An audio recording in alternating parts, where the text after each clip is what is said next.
Hey everyone, this is Tom, and this week's character is Valiana Anna Oldwater for Robert. Anna is her nickname. One thing, if you've been watching these videos for some time, you might notice I'm trying out a different format, which has some pros and some cons. The main difference here is, well, one thing I've been doing a lot lately is not recording me writing down all my notes that you see at the top of the screen there. But the big thing this time is that I've got the camera sitting stationary, so that you don't see the thing jittering around too much. One problem that I've been having is just the camera jittering around too much. It can get sort of hectic and pretty frantic and frenetic, and it makes it really hard to see what's really going on.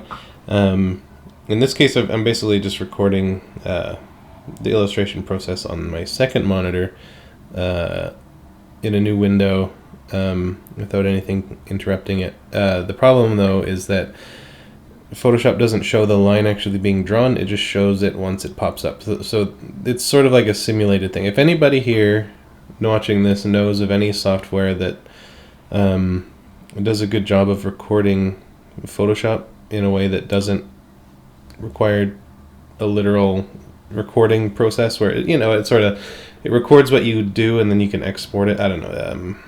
If anybody knows of any better software, let me know. But either way, I'll keep looking for solutions. Not super thrilled with this one, but it does offer a different take on the process. I have a habit of jumping around and working on stuff randomly as I go.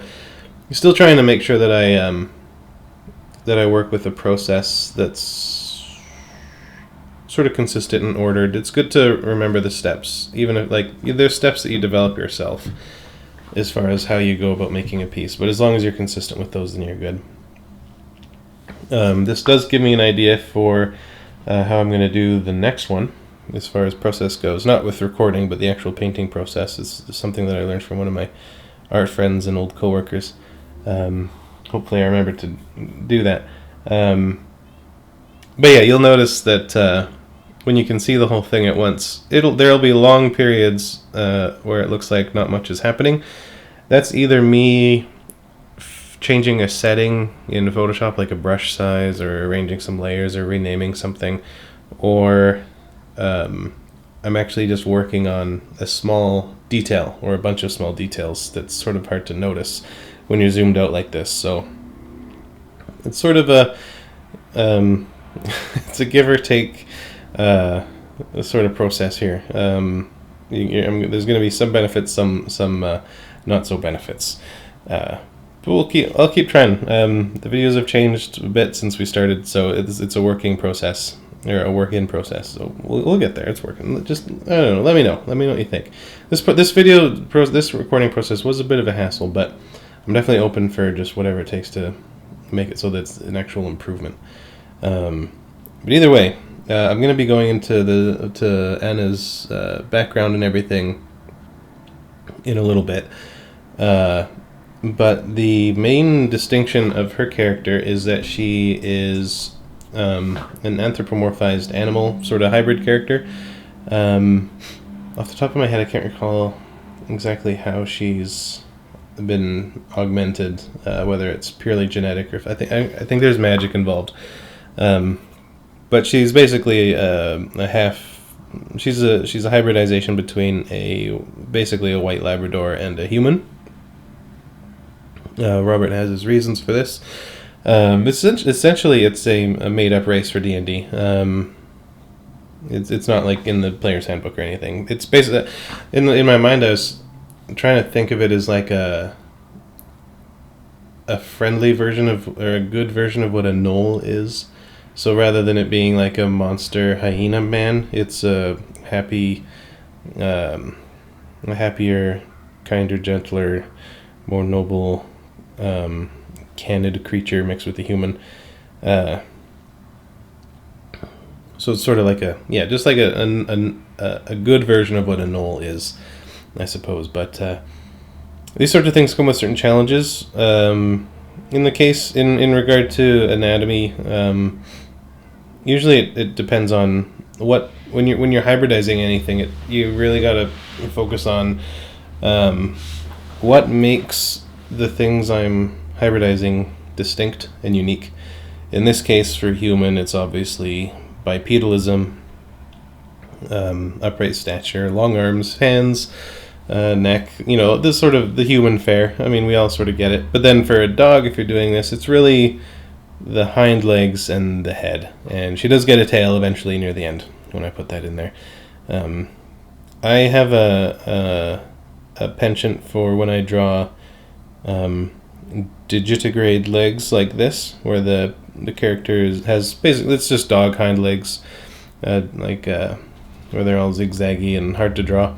That means they walk on their toes.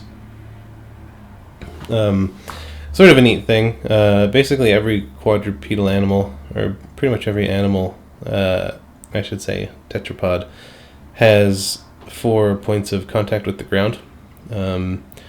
And so dogs and cats and cows and horses and lizards and everything, they've got their 4 points and it's their 4 feet. But what people don't know is that humans actually do too, and it's the heels of the feet and the balls of the feet. So the pointy part sticking out the back of the leg of a dog or anything, that's actually its heel. And to help us walk on 2 legs, that sort of came down on the ground. And it's sort of weird. I always pictured that it would really hurt a dog if that hit the ground. I've always just kind of had that sense, so maybe. But either way, my approach to this... Oh, the ice cream man is coming back. It's kind of cold out now.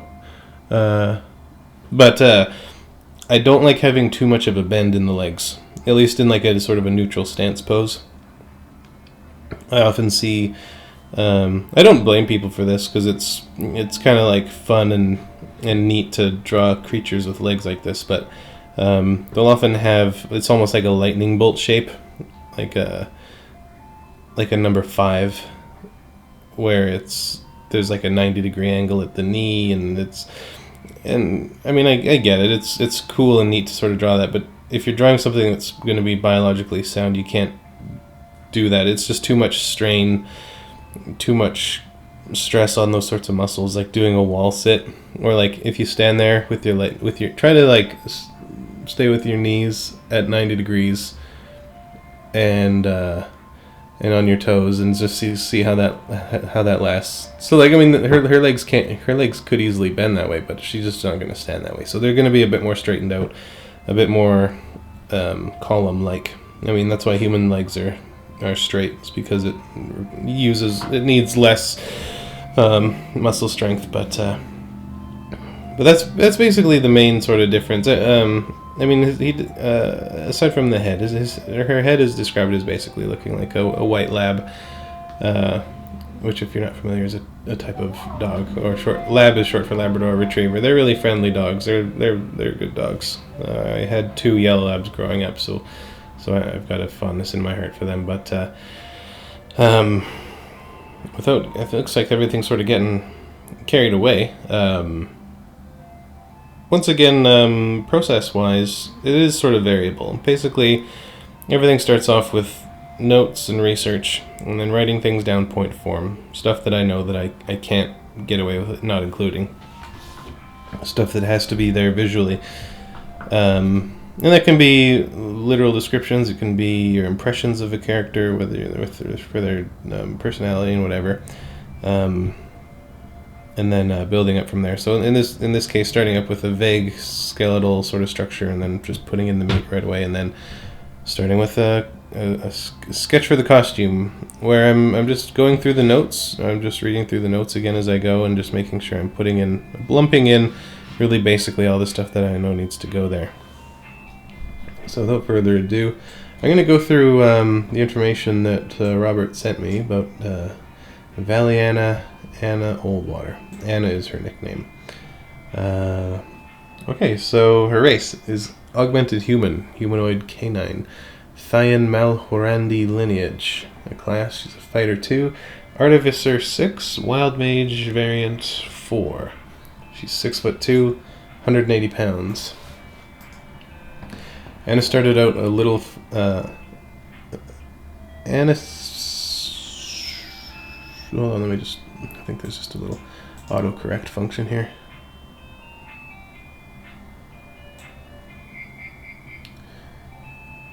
Anna stands out little from a crowd save for her exceptional height and strange features. Potentially mistaken for one of the locals of her land, a winter wolf-like humanoid race called the Cassetta, Anna has had a difficult life overall, with racial identity and with the harsh words and glares of her own kind.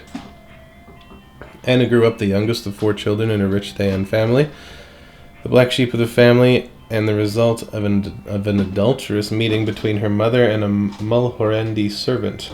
Anna was never accepted well by her family, and was begrudgingly taught magic from a young age by her father, who saw some amount of magical talent in her. The young woman was a fine pupil and picked up magic readily, learning the basics well before she ever reached her teen years. However, not all was meant to be, and she was never taught of the magic taint in her lineage. A simple practiced cantrip late at night turned to a great blazing inferno by the wild magic running through her veins. The young woman barely managed to escape the house fire. However, her family, as well as most of the servants, died in the fire that brought the mansion to a burnt husk of its former self. Wracked with grief and guilt, Anna retreated from the island as quickly as she could. She rowed a servant's boat to the mainland and ran into the city for help, but there was no help that the locals would give for Thayan scum, much less the misbegotten wildling of such a family. And so, Valiana was forced to take to the streets, and with no family to turn to, and no friends. Anna spent most of her formative years on the streets, begging and doing odd jobs for barely enough money to scrape by. Eventually she was taken in by a local gang known as the Scrappers, because they were notorious for taking old abandoned artificers' inventions and turning them to use bullying the other homeless and gangs in the city. It was there that Anna found her passion, turning useless scrapped inventions into wondrous tools and weapons. She rose in ranks in the gang, eventually becoming the second in command under an older man that went by the street named Wrath, an old grizzled dwarf veteran, and led the gang. Anna spent most of her young years amongst the gang from age 9 to 17. In her time amongst them, became addicted to a drug known as AMP, we've all been there, which only further worsened her already moody nature at the time. Eventually, however, the gang was disbanded by the city guard, and Anna was left to fend for herself once more. In detox and begging on the streets, her mentor found her. He recognized the skill in her handiwork, the tools and equipment she prized more than any drug or coin, and he took her in, helped her get clean of drugs, and gave her a place to sleep, food, and water. The elderly man, Romwell Berezna, took her on as an apprentice to further her magical training and help her get her magic under control. She spent 3 years under his tutelage, traveling abroad, before taking up the mantle of adventurer, venturing out into the wilderness, into old ruins and dungeons, and hunting down rogue mages for the local Harper Order. Anna was happy until war broke out in the land, when she was forced to take up arms for her friends and country. This is where the campaign left off. Anna travels with the party as a DMPC, and the party's resident arcane caster expert. Anna is exceptionally tall and lanky, and perhaps just a bit skinny for her height. Covered in soft white fur, the canine-like woman is the result of a wild mage causing surges during her mother's pregnancy, and not accounting for the consequences. She has bright white fur with gray splotch markings on her upper right arm and spattered across her legs and lower body and back. She has small gray freckle-like speckles on her cheeks. Anna has bright blue eyes, and her curly hair, another result of wild magic, is a brilliant opalescent purple in color and hangs roughly down just past her shoulders. As an adventurer with ample access to healing magic, Anna has very few scars, the only notable of which is a place on her neck where a tattoo was removed in her youth, where fur does not grow. Anna has digitigrade legs and a short, fluffy, dog-like tail proportional to her size compared to a dog. Anna has a few small magical tattoos from her Thayan lineage, a set on the back of her right hand, and several smaller ones barely visible underneath her fur along the right side of her face. Unlike her Thayan wizard cousins, she does not shave her head or augment her tattoos further. Anna tends to be cheerful and a bit forgetful, but is prone to mood swings, and has a nasty tendency to binge drink after a bad day or when especially upset. She is a bit of a goofball, and doesn't take adventuring seriously as the party wishes she would. She's incredibly outgoing and trusting, and gets along with almost anyone, even having been known to give the villains of the campaign nicknames, and has sat down for tea in a civilized discussion on arcane theories with one of said villains. Anna's alignment is neutral good. Anna wears a simple short-sleeved buttoned shirt and shorts, both stained with chemical stains and oil stains due to her profession. When adventuring, she keeps her armor safe in a ring of arming. Her equipment is listed below. Her head. Goggles of the Arcanist, blue-green tinted goggles. The metal bits are made from steel, and the entire set of goggles is well polished. The band is made from simple, undyed leather. Arms. Channeling gauntlet. A bulky, overly large, full-arm gauntlet Anna always wears that allows her to channel magic more quickly than normal. This large mechanical gauntlet also augments her strength with the arm, her right arm. The gauntlet is a bit bulky and oversized, and comes complete with pauldron, a rubber brace. I hope I'm pronouncing that word right. I've never heard it said aloud. Brace. Couture and vambrace, and covers her entire arm. It has dozens of arcane crystals set into it, and is made from an underlayer of mithril and a few overlaying adamantine plates to protect the shoulder, elbow, and wrist. Rings. Anna wears a ring of arming on her left hand in case she needs her armor and shield, since they're a bit bulky to be adventuring in. Weapons. Anna uses a bastard sword in combat, made of calomel, a metal from the elemental plane of water, which is always quenched. The weapon is simple in make, and has slightly longer than typical handle to account for the gauntlets. The sword is a brilliant silver-white because of the metal it's made from. She has a sheath on her back for her sword, but when in dangerous areas usually carries the weapon in her right hand. Wands, rods, and staves. Anna carries a few small nondescript wands hanging from quick-release hooks on the side of her satchel, and has a silvery rod ending in a large blue crystal sphere that hangs from her belt on the left, where one would hang a one-handed weapon such as a club or mace.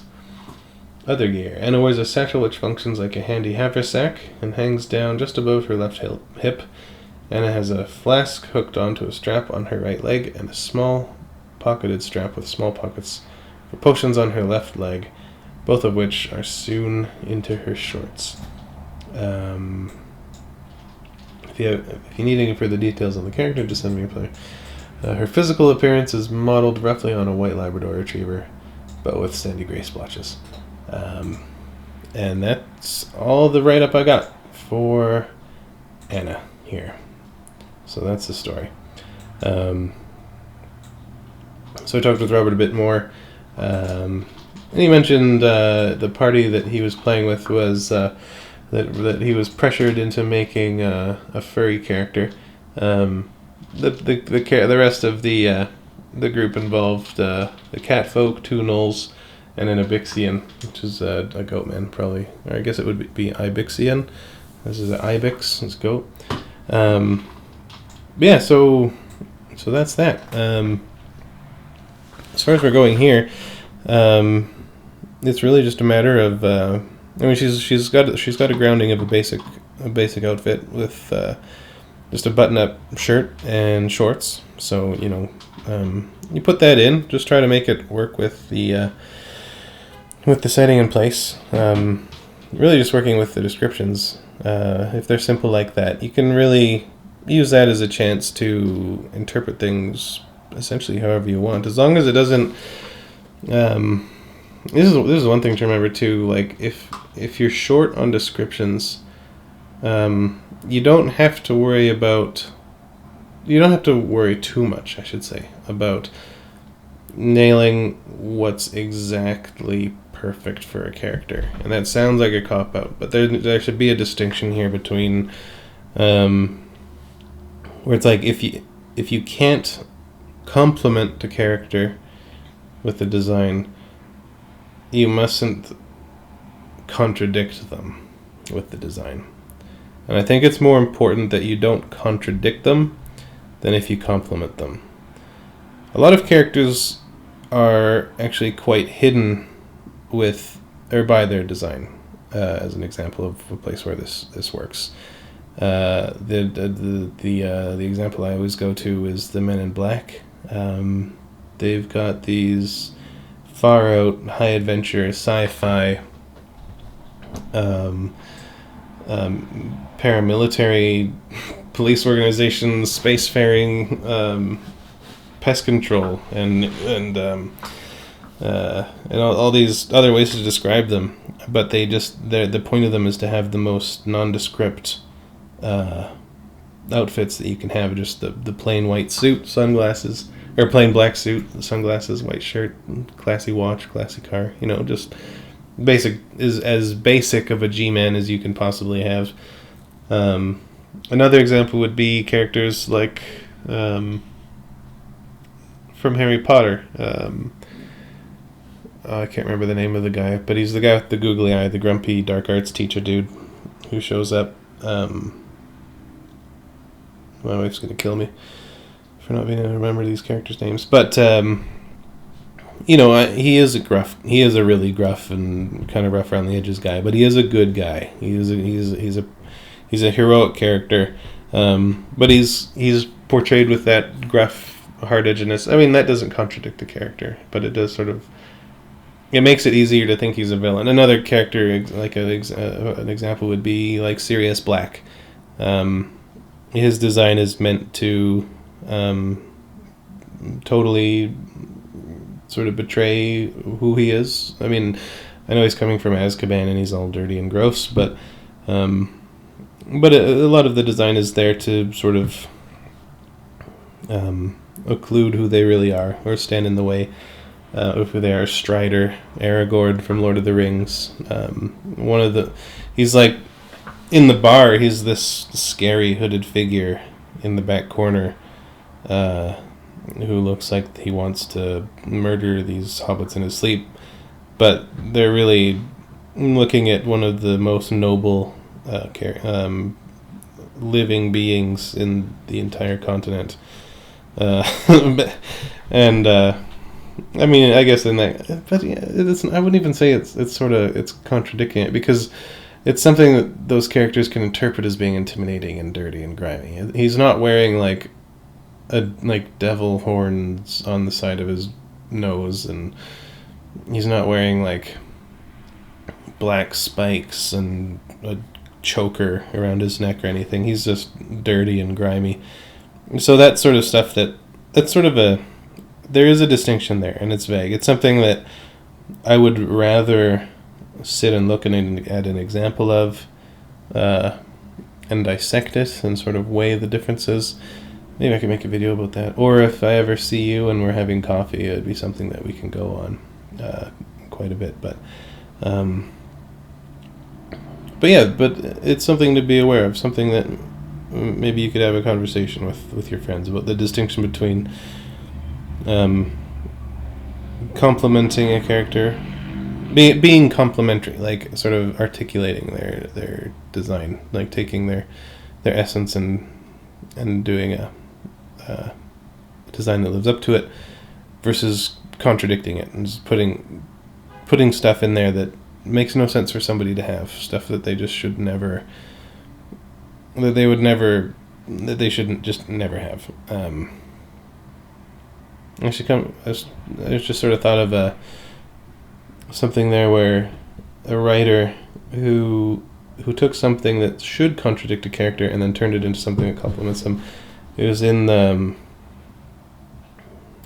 Dark Knight by Frank Miller, and he talks about the big yellow bat symbol, or the symbol on his chest. Although I don't think it's a big black symbol. Either way, he's got a big symbol on his chest, and it's like, normally that's, it draws attention. It's bad, but then he, somebody who's like, for a character who relies on stealth and intimidation and subterfuge and what have you. A logo is one of the last things you'd think a character like that would have, let alone on the chest. But he was saying that it's like it's a distraction. When Batman's running towards a character with a rifle, it's enough of a distraction for the gun to point at his chest, which is a place where you can fit armor, and also have a more likely chance of surviving a shot.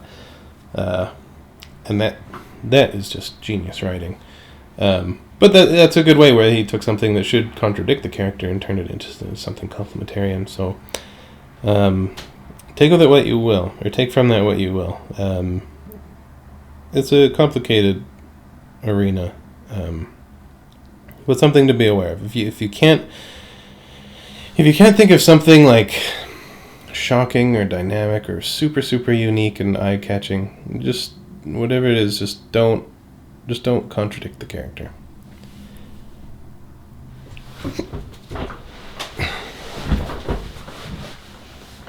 So with working on the head, the final design, or the final head actually changes a little bit. I reduced the muzzle somewhat, and at this point, it's basically, it's just a dog's head on a humanish body. Furries are a challenge to someone who doesn't draw furries, I would say. Now, I don't know if when Robert was describing her in our conversation, he put furry in quotation marks, which to me lends it, it's like something that he was maybe reluctant to do, he wouldn't normally have done. He doesn't have the same affinity towards furries as maybe his friends do, so he doesn't need them to look like the same as every furry ever drawn looks. And there's wiggle room, and furries are typically depicted in a style that is much more cartoony, much more animation based, and this series is done, and even just the way I draw naturally is much more realistic. I mean, I wouldn't call my art realistic to me. Maybe like sort of naturalistic. There's got to be a biological reliability, believability, and being able to fit that into, like, taking a furry, and if you took a furry and put them in the real world, I think after throwing up, you would probably ask them to leave. And then after they've left and you've regrouped, you'd probably tell your friends about how they really don't look very good at all. I think they would be scary and gross. And even if, like, you made them, you tried to, I mean, because they couldn't have the same head structures and everything that they do in the drawings with the thick eyebrows and the expressions and everything. The muscles and bones just can't exist for that. It defies physics, and it would be, so it's sort of trying to, like, if you really did see a creature that had a doggish head on a humanish body, it would be really unsettling. On like a primitive level, I think. But either way, in this case, I felt, let's sort of hybridize it. It's primitive. It's more about, I mean, it's sort of like an influence of it's like is it thalidomide, the medicine that pregnant ladies used to take, and it injured the babies and they would come out with malformed limbs and things. It sounds like it was some sort of effect like that took place with Magic when her mother was pregnant with her. I imagine something more forced. It's something where a canine, some sort of canine ethereal blueprint or essence being forced onto this thing with no care for aesthetics or how it's going to mesh perfectly. It's more like a Rocky Road milkshake than a chocolate milkshake. There's going to be chunks. It's not going to be all spread out. There's going to be things that are doggish, things that are humanish. It's just sort of it's sort of a big mess. But in this case, I figured that starting with a dog head would be a place where, I can see where it goes. And this happened. It's how it went, where I started with a dog head, And then as I went, I sort of realized, okay, it really shouldn't be just a dog head. I should modify it slightly towards a humanish thing, even though the end result is it's still very doggish. But this is how I was going to approach it. Because even if it was a furry, if a furry became realistic, they would still need to look like the animal that they're based on. The problem with furries is that they're always based on like DreamWorks and Disney versions of those animals. Like whenever you see a furry draw a lion, they all have a really Simba-ish quality. Or if they draw a bear, they all look like Baloo from the Jungle Book. There's always a consistency. And those are caricatures of stylizations of different artists of real creatures. And it's if you diverge from that style at all, it seems like the sort of thing that just wouldn't be accepted. So there's room where once you deviate, you're off the reservation and you can do whatever you want. You have no rules or no loyalties or what have you. Now it comes in play more as it goes, but she also has purple hair, and this is one thing that I personally have always really loathed about furries. And I'm not mad. I'm not chastising Robert. I'm not trying to heap shame on him by the wheelbarrow load.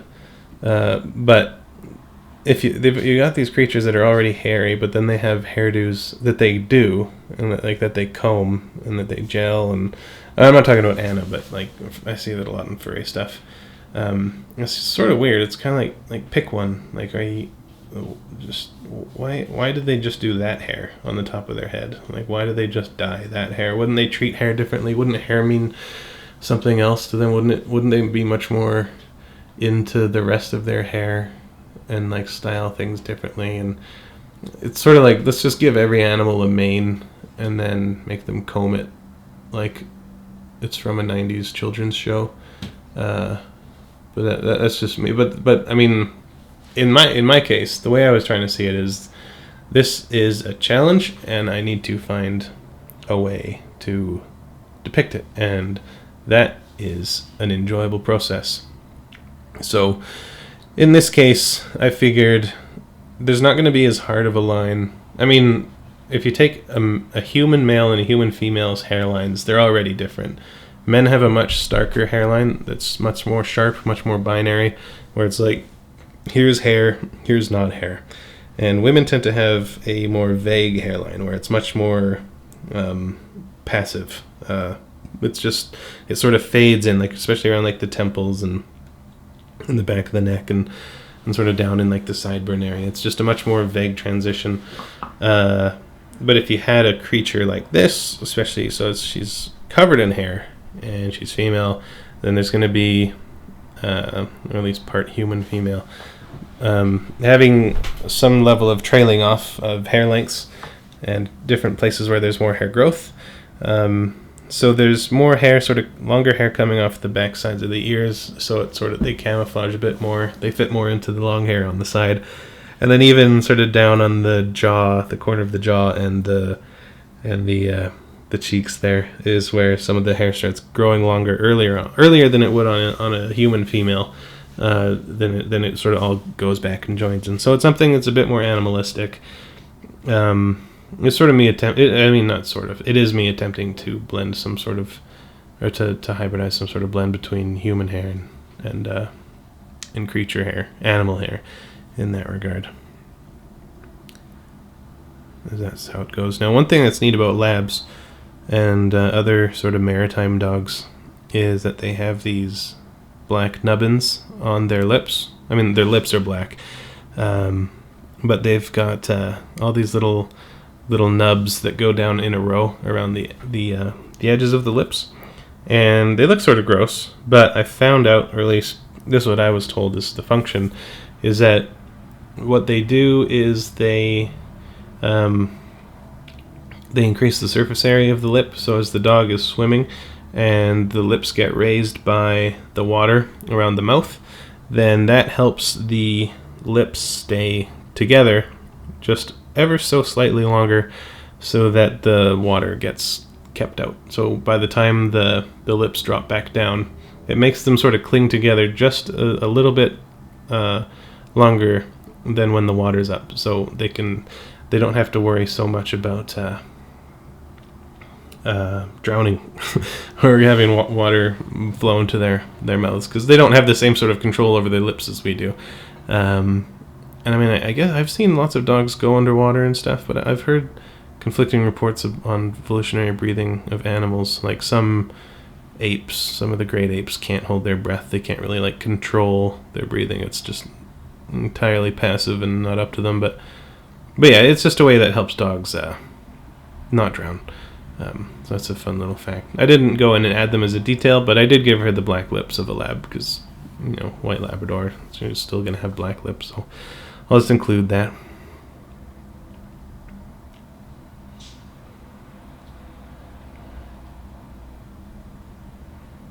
So lots of just little rendering stuff that sort of shows up.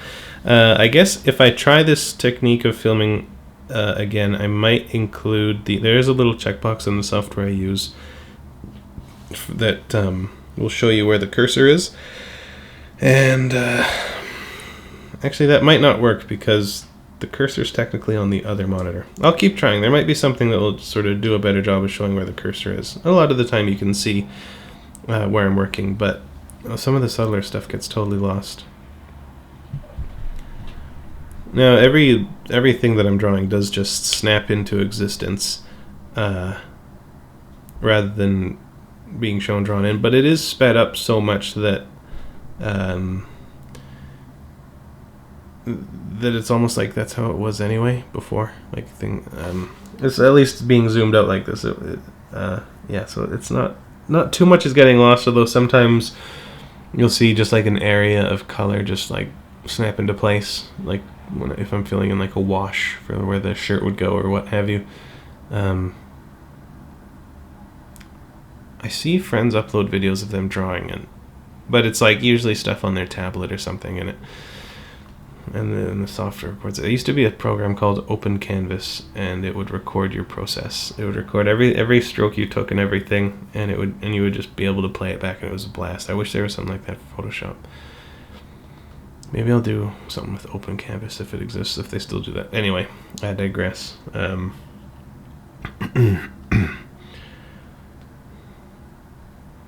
So Robert's description was very point blank. It was very, she has this, it looks like that. She has that, it looks like this. Which is great. It's a really good sort of approach to describing a character. It was very straightforward, just adventure-y sort of stuff. It was really easy to just put down a list of stuff that has to be there, and then once again not contradicting the character and trying to include stuff in a way that fits with her. In this case, the most obvious aspect of her character design or of her costume is the big, massive gauntlet, or like the suit of armor down the one side. It looks better once it's got the crystals that I put on near the end, just for all the magic and the imbuement and everything. But it's really just a matter of getting the parts in and then spicing them up. If that helps your process, then that can do it. Like even this batch of armor on her is based on an old painting of Joan of Arc. I thought that would be a good source of inspiration for like a young girl wearing armor would be an example of a girl who wears armor. She has she did a lot of stuff on horseback, which is, I believe, the purpose of that large section at the neck, around the collar, the part that sort of goes up and around there. But I thought it fitting. Just it's sort of, I see it. You know, she's got goggles. It's sort of almost. It would be something that would serve sort of like a welding mask, perhaps, if she like held her arm out straight to the side, and it would sort of keep her lower face protected from any sparks or or magical debris that would be flying back, or if something misfired or what have you. And also, I think, like I've said it a lot of times before, but high collars are classy, and they add an air of class, I guess you could say. Everything else is really just a matter of putting down what the real armor would have. It's really the best way to do armor, I think. Now that I'm getting older and I'm starting to accrue a mental library of things that I've seen and the stuff that exists and stuff that's been done, I'm starting to really see a stark line between armor designed for TV shows and movies and armor from history.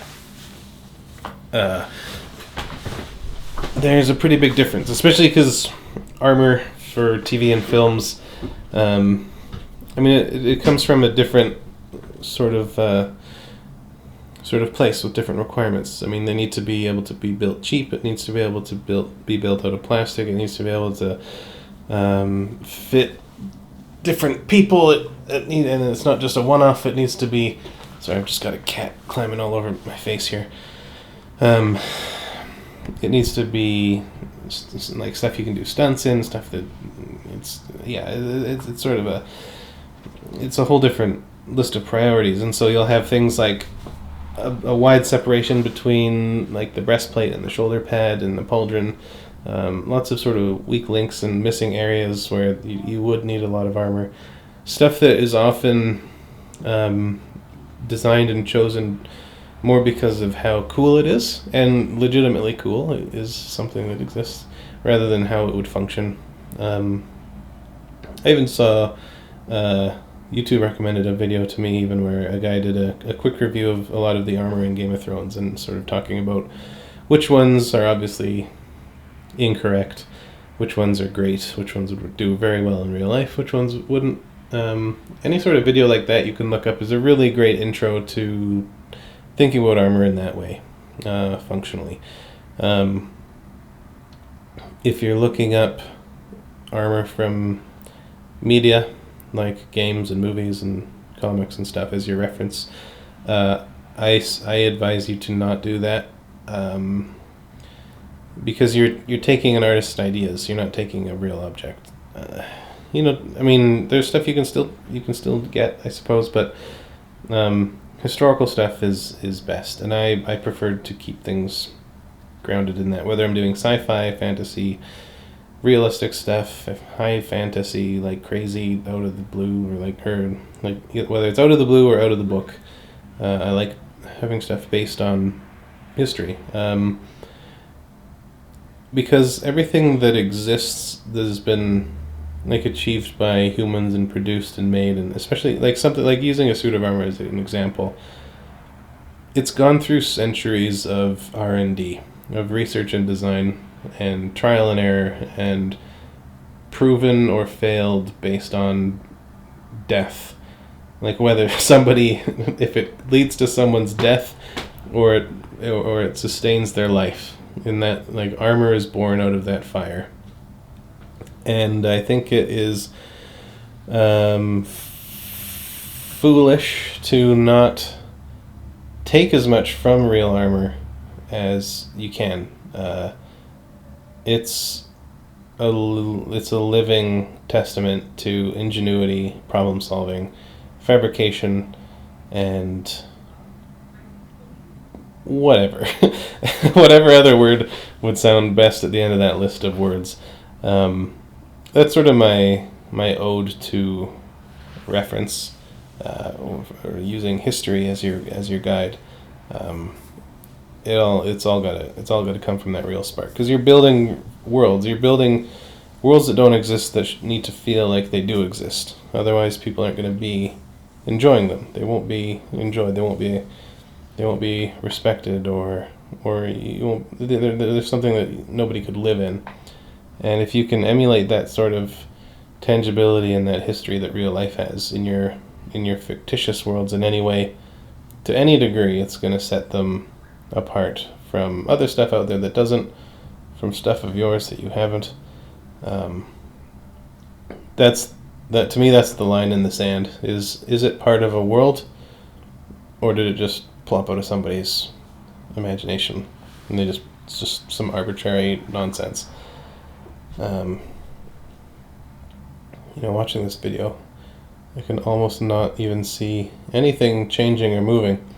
A bit of a downside to this process. I've been sort of aching for this whole thing of having a stationary image moving for some time, but it just doesn't seem to be working out. So you may have noticed a short while ago I did modify. Actually, I'll talk about these spikes since I'm working on them, or not the spikes, the gemstones. So it is mentioned that these there are dozens of these inset in the armor, and with her being young and rebellious and intense and energetic and what have you, she actually reads a little bit manic or bipolar. She might have addiction in her genetics there, but something a little bit punkish. I think the pink crystals go well with her hair and her youth and rebelliousness, her brazenness, which I think she has, and especially around the collar and on the shoulder pad there, the pauldron, something that emulates like the typical, like you could say stereotypical punk jacket studs. That's where that's coming from, and then having the pink and the glowing, and I think it's cool to have. It's good to have a bit of the glowing. It implies like a livingness to the magic, some sort of like light undulating and passing through this limb as it goes. It's not like it's turned on, but I guess it would be turned on all the time because it doesn't have a battery. Yeah, that was my thinking there. One thing I also wanted to do to make sure when doing it is giving her just big, serrated, nasty-looking knuckles. Making sure, even though the hand is large just because it's in metal, but making it a little bit all the larger because you wouldn't want to get punched in it, or have your face punched in by it, I should say. But yeah, you may have noticed I did tweak the face. I brought in the snout quite a bit. I figured that I should try to make it less literally just a dog head stapled to a woman's body. So my thinking with what I did was,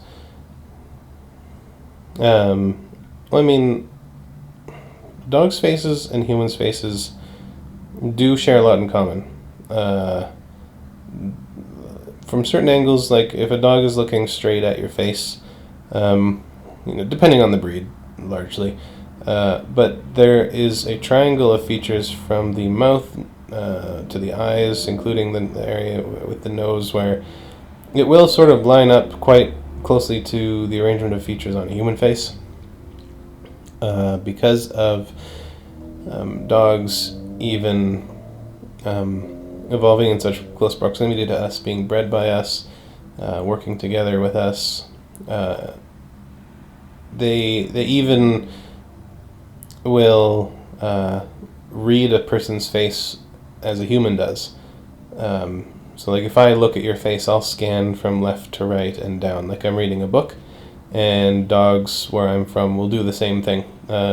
They've done this with tests. They have like these head-mounted rigs where they film a dog's eyes and then they show it pictures of people, and it's looking for all the same things. It looks to your eyes and it looks to your mouth, and their eyes will scan in a human's face just like a human's eyes will.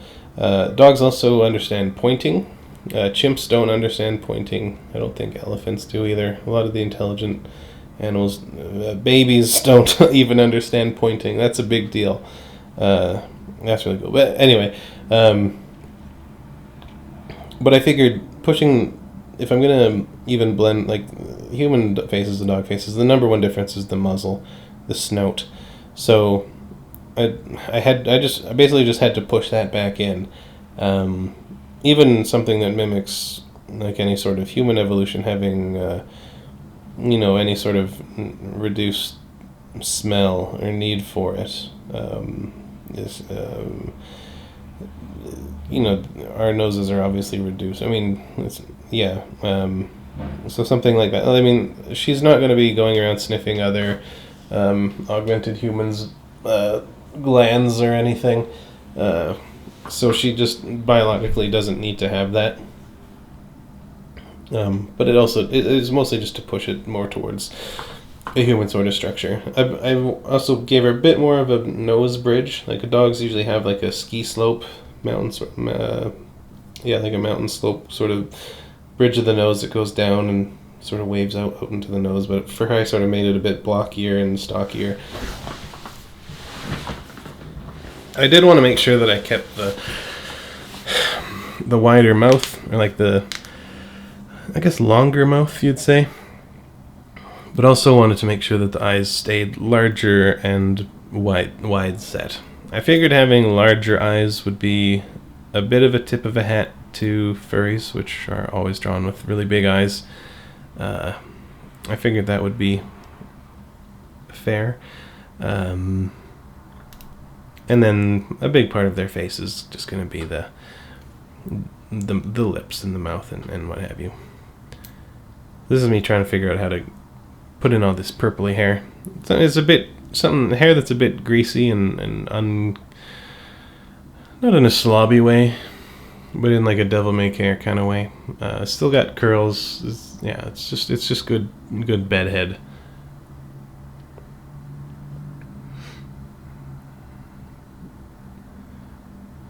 Now I don't know. I'm assuming she dyes it this color. That's one thing I didn't ask. It could be magical. It could just be magic, like gnome hair. I'm not really sure. These things are a mystery to me.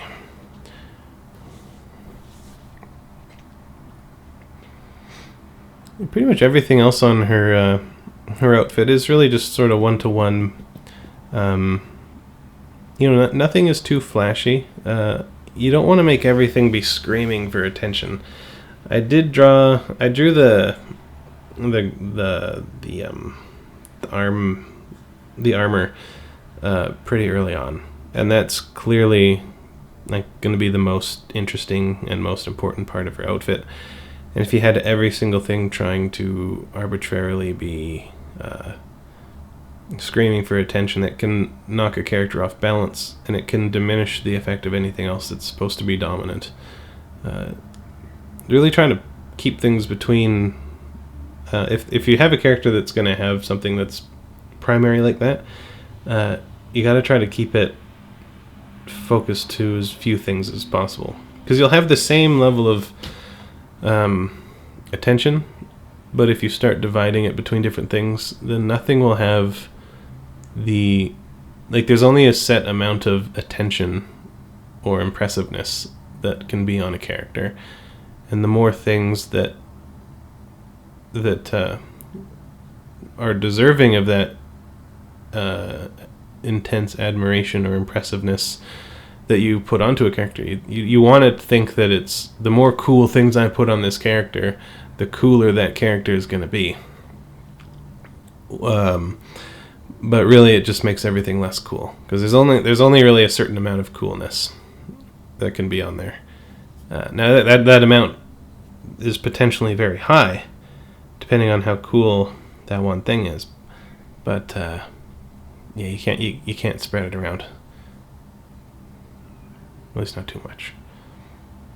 So at this point, I had gone through the notes. I felt like I had got everything that was really required, and then I realized that I was missing some things. So I just went in, made a new layer, scribbled in the stuff that I was missing so I would not forget it, and then painted over it as I go.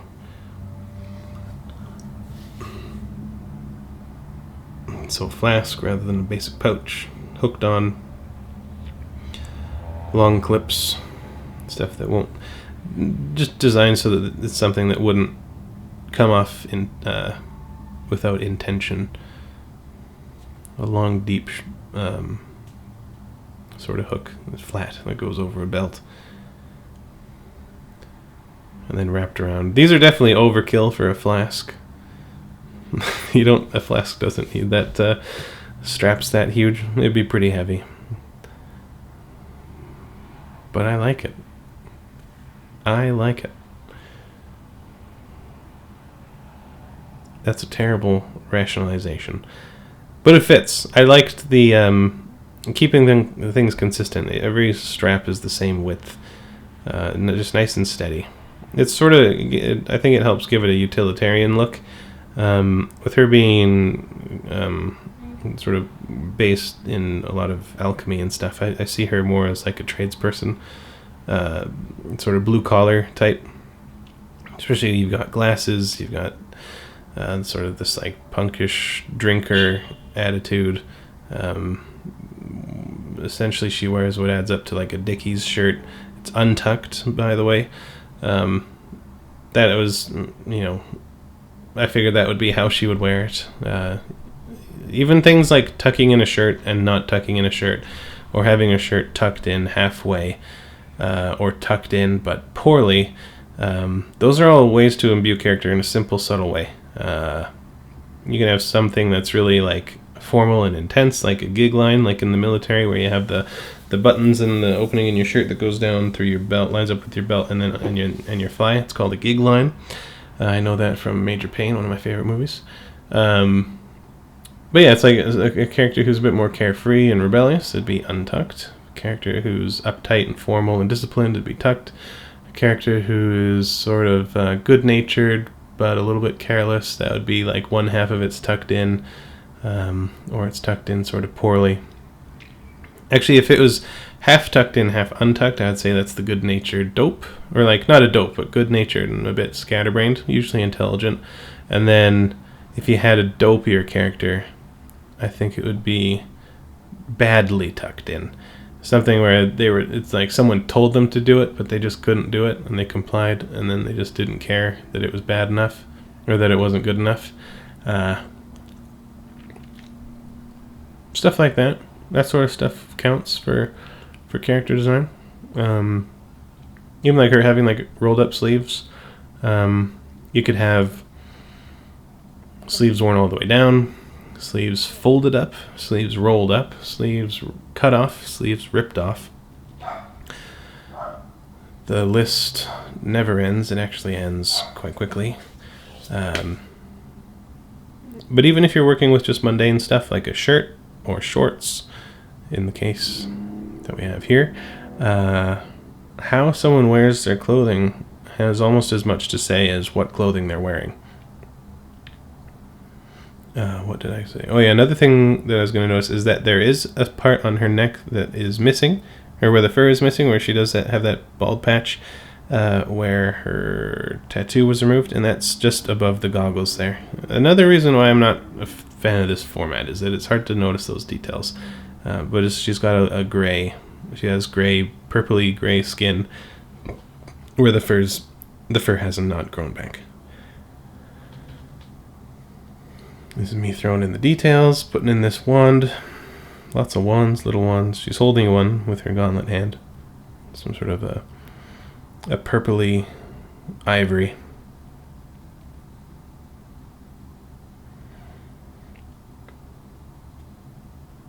And then she's got files on her thigh with little holes in the end in this metal caps for being able to pull them out of her little pack there. Just trying to think of how to pull vials out of leather sheaths here, leather tubes. You could have the bottoms open, push them up, and then pull them out, or have some sort of track down the center or down the side of those sheaths, or have some sort of tab on the inside. But then I'd have to design a vial that it's made out of metal and glass. You could have wax and okay, yeah, so that wouldn't just pull the lid out. Anyway, okay, okay, that caught up on me. This hour went by quick. So that is Anna for Robert, the dog girl. Magician, fighter, wizard. This was for the free weekly character art lottery held every Monday Sunday and Monday every week on Twitter at R&D Fantasy. Just tweet the hashtag that I announce on Sunday before Tuesday, and you'll be entered to win your fantasy RPG pen and paper characters. They can be from a book you're writing, they can be from a game you're playing. as long as they're fantasy, as long as they're yours, and as long as they're for they're not a video game too. No video game characters. Anyway, Anna was a challenge and a half, and I was glad to have had the opportunity to draw her. So thanks for playing, Robert, and thanks for watching, everybody. Hope it helped.